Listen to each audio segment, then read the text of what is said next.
If you lose sight of your past, you'll have a very difficult time with current and planning for the future. You should always stay in touch with where you came from, and that helps you to decide where you're going to go.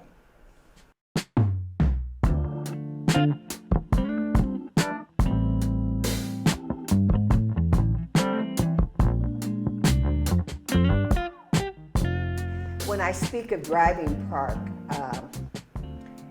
and you speak of it in such a way that people will say, okay, where is it? What is it? You do, as I introduced myself, I told you to speak of driving park. You put a handle on it to let people know we're still here. The name came from the grandstands seating area and racetrack that were built in the 1890s off Livingston Avenue. This was an early streetcar neighborhood. The area was developed in the 1920s and 1930s with styles which resembled architecture popular at the time in Upper Arlington or Grandview. Developers, however, put a restriction in the deed to the lot or the house that said non-Caucasians or Negroes, Jews, or Italians could not buy a house here, nor could one be sold to them by an owner. This was not the same as redlining, which came in the 1940s to 1970s, where banks drew a red line on a map where they would not give a mortgage loan to those they felt could not pay them back, non-whites.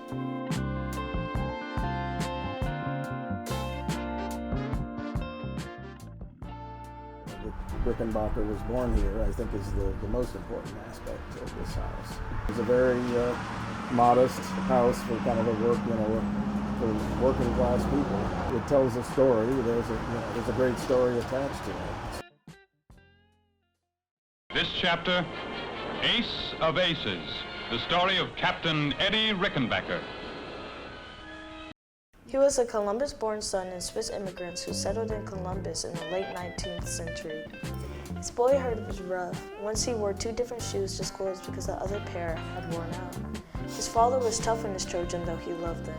Eddie was close to his mother, and when the father, William Rickenbacker, died, Eddie quit school at 7th grade, lied about his age, that he was 14, and got a job on Parsons Avenue at a glassmaking plant, which was dangerous for a kid, just to support his household.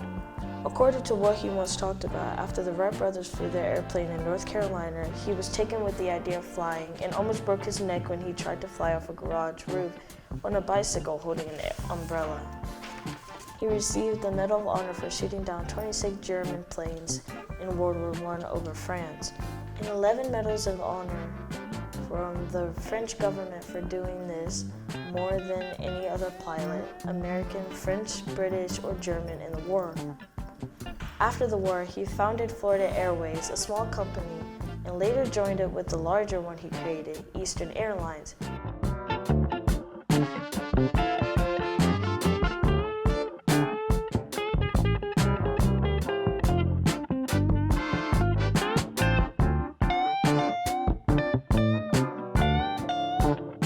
Tuskegee Airmen were African-American pilots, all-black flying squadrons who were trained at Tuskegee Institute, a school that had been founded by a century before in Tuskegee, Alabama by Booker T. Washington, a famous black educator. President Franklin Roosevelt commissioned their units to be trained and fly combat missions over Germany, the enemy in World War II, to protect the larger bombers from being shot down. In total, it is estimated that 16,000 African Americans signed up and completed their training as pilot. African American women also trained and were test pilots and in charge of packing parachutes, maintenance, and ground crew too.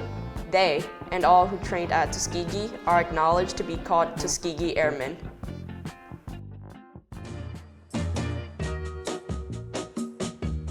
Woods was a prolific African-American inventor born in Columbus in 1851, a new fact recently discovered. Not 1856 as has been previously reported. He had over 60 U.S. patents to his fame. Many dealt with improving the safety of the railroads or instance, the rethinking of how electrical charges and wires could be used so that a telegraph could be used on a moving train.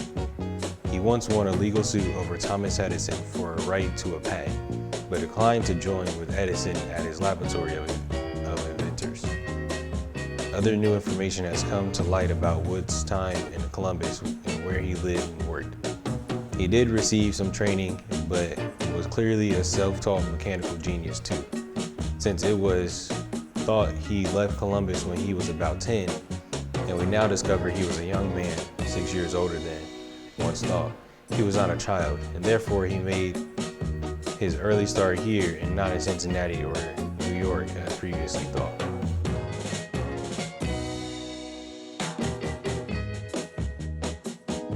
I think we do need to know history in order to make change, because history is, like I said, is why we're here today. So if you really want to make a change, you got to know what's come before you. I think that history is important because it shows like what the past has done that impacts the world today. I think history is important because it shows us where we came from. It's also a good guide for where we're going. Your future is young people. So if you don't invest in young people, then as time goes on, then you have no real influence on how it's going to be.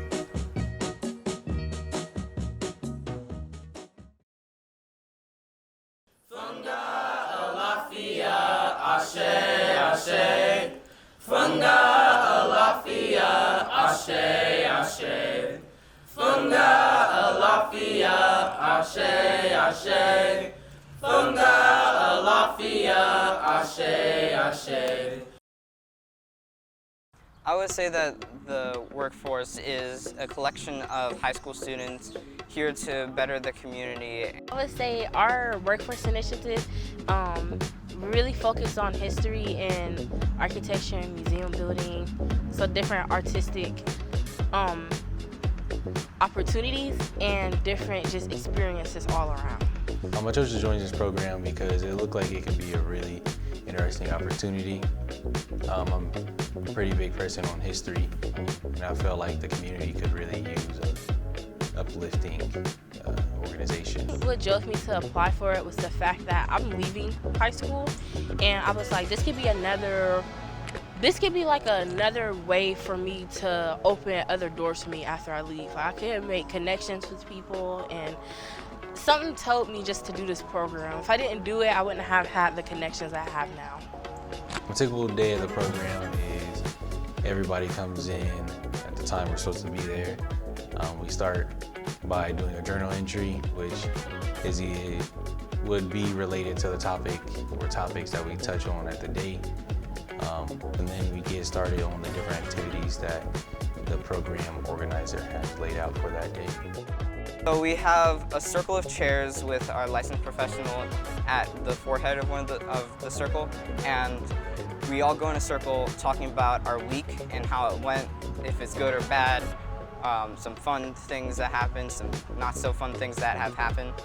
And then at the end we do a meditation so that we can all feel calm and also feel like we're resetting for a new week. We just meditate some days, or we just spend time talking. Our last few Unity circles was literally outside too, so we spend time outside.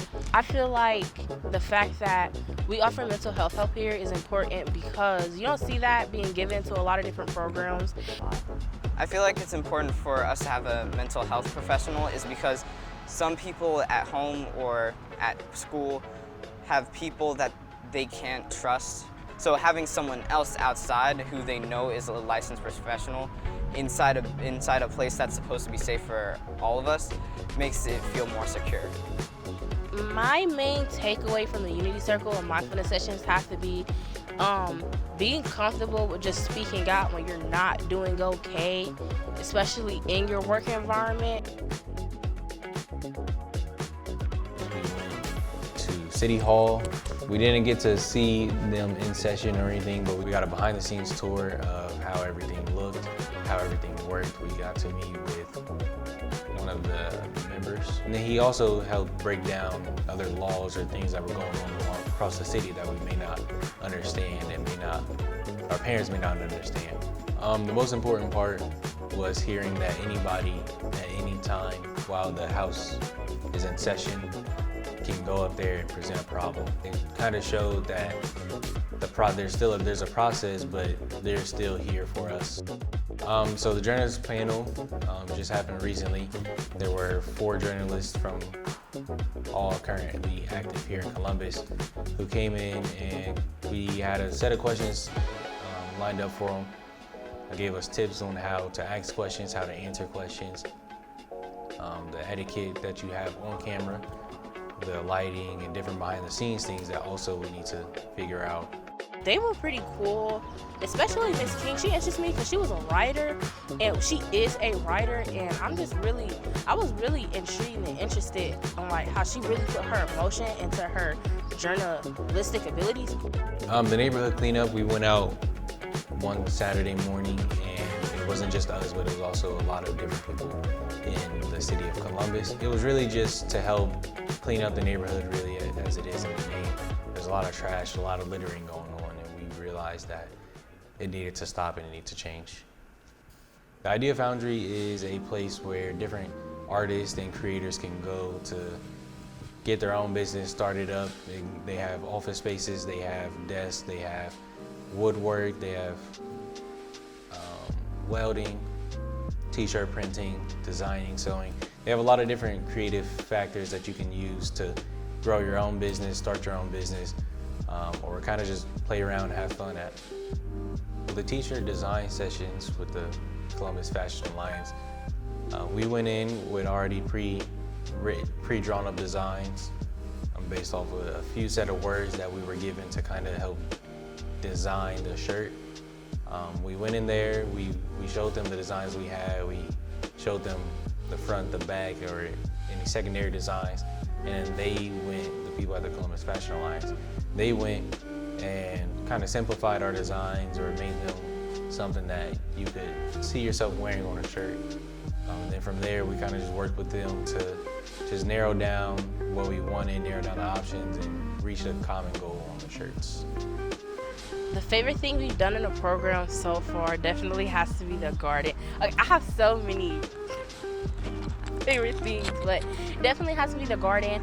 Being able to collaborate with people in different ways. In the garden, there will be, I think there's some lettuce, some tomatoes. I think there were some onions out there. Some at least two different families of marigold. I think maybe some, did I say tomatoes? Some tomatoes, lettuce, I think they said corn. There's a lot of different stuff going on out there. Right now, my name is Leia, and this is my friend of 4. And right now we're prepping the beds to be used for garden. We're trying to dig up all the good dirt and above so we can start planting some new stuff new. And it's starting to be spring, so by the time it's summer, it's going to be so beautiful. It's going to make this whole place look amazing. I feel like the garden is like the program because it shows growth, which is one big significant thing that we have in common with like the plant and the earth life and us, is that we both grow. And I just feel like not only do we grow, there's different kinds of plants in the garden, and they grow and they need different things, and that doesn't mean that they all can't grow together. I think this program would not be the same without as much art as we have done. We've done different art projects almost every week, and I think it's also helping a lot of people who are artists kind of better than their own skills. We do so many artistic things, whether that be through writing, singing, painting. The mural project is a student design, well, a group design. It was brought to us that there's a fence out there that could use some touching up on, and each group kind of stuck with the topic of the Nguzo Saba. Most groups chose 1 to 2 of them to stick by and kind of design off of. But it's going to go out on the fence, it's going to be full of color, it's going to help brighten up the community and kind of send a message that there's still positive things going on. It really talks about what the program is about. Like, it gives us a piece of our history, it gives us a piece of our spirituality, and just pure creativity and personality. 5, 4, 3, 2, 1.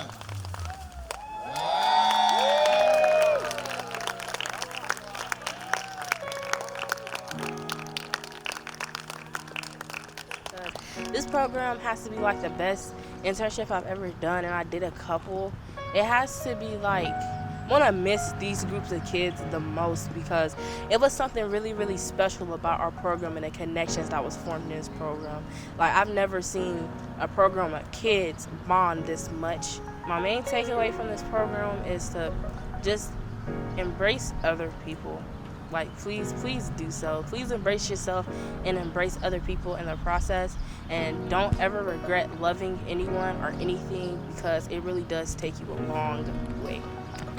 I've learned that everybody is different, but also everybody is unique. I think different, saying everybody's different normally has a negative connotation behind it. But I think saying everybody's unique kind of just shows that everybody is able to express themselves differently. And just because someone expresses themselves differently doesn't mean that they're doing it wrong. I would definitely have joined a program like this. I do believe that it would have helped me along the way as far as my journey and my career, giving me those different options, giving me, like I said, different exposure to different things within the community, giving me choices to better myself and to meet new people. I would recommend this program because it's a way to meet new people, but it's also a way to learn about the history of your area. It's a way to find new ways to express yourself, find new ways to live. It's a way to just live a better life. I would definitely recommend this program to any other kid or any other lower classman, because this program, like, it's something special about this program that really helps certain kids grow up out of their shell and just collaborate. Like, if we keep the same formula of love and collaboration, you will make some amazing kids open up to be great people. Of course I would recommend this program to others. I think that it's a great program, like I said, for the experience, for the exposure as well. Getting to know people within their community is also a great thing for them. And just moving forward in the community, those opportunities to open up new doors for them, for other students as well, to further their career or to further their education. I think it's just a wonderful program overall.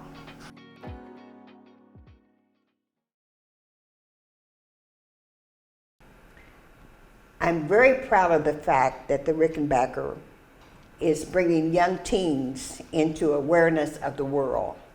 I've been impressed about functions that they had there. And it makes you proud to see that young people have a sense of responsibility. So I'm glad that that is here.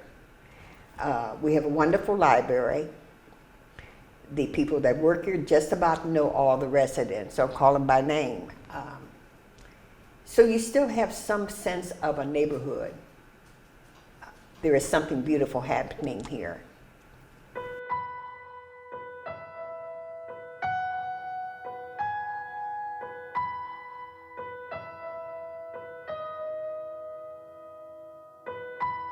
I think one thing that makes an ideal neighborhood is the community. The people living there is a very big part of the neighborhood. So if the neighborhood has a good community behind it, I think that is going to be an ideal place to live. I feel like what makes an ideal neighborhood has to be being able to have neighbors that look out for you, and being able to have not only neighbors that look out for you, but be that so much to where you're safe. Like, being able to walk out the door in the morning and go to the bus stop and know everywhere around me I'm okay, I'm safe, I'm okay. My favorite thing from the neighborhood? Well, my favorite thing from the neighborhood was pretty much when the families would get together, cookouts, things like that. Because all the neighborhoods, everybody in the neighborhood would have a cookout somewhere, It was like everybody, we were all like a family. Everybody knew everybody, and it was nice. You don't got that, I don't think, anywhere now. My grandmother was a big gardener. Her garden was so big, she was even giving greens and things like that, vegetables from her garden to the church. The church on the other side, they would come in and give her things that they got from other food banks or whatever, and they considered her the mother of the area. We had softball teams. You just had activities that went on that made it a neighborhood. we're getting some of those things back, as I said, with the help of Michael Aaron. So that's some of the things I missed, and I hope we get them all back eventually. I think the community itself has impacted it. The people in the community, I should say, have impacted it positively by not tearing it down and not letting the things that are going on around it always affect what's going on. I feel like a positive impact to this area is definitely like having a library and the people that work in the library.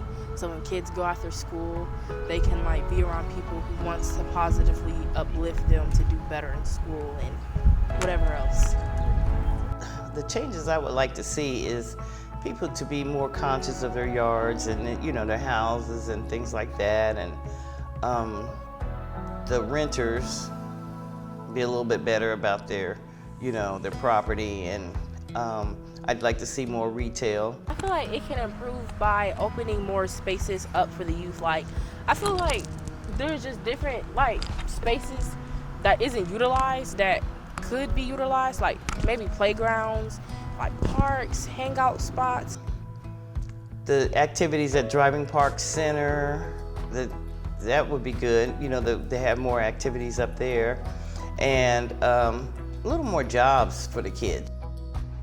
I 100% think our program will help move the community and the area forward. I think not only with the mural, but with the students themselves, and also with the constant cleanups that we're gonna eventually keep doing and other things like that. Neighborhood cleanup was important because it showed, like, we talk about our community and how like we care about it. That really showed how much we cared about our community, because we got out there and we like picked up trash all the way from like here, all down there, and from Miller, and it was kind of like oh, we always talk about it, and now we can show our appreciation for it. The mural we're gonna design is gonna I think it's gonna help brighten up the community and give a sense of peace, but I also think when we went and cleaned up the area, cleaned up most of the garbage in the area, it helped make it look a little cleaner, and also made it cleaner.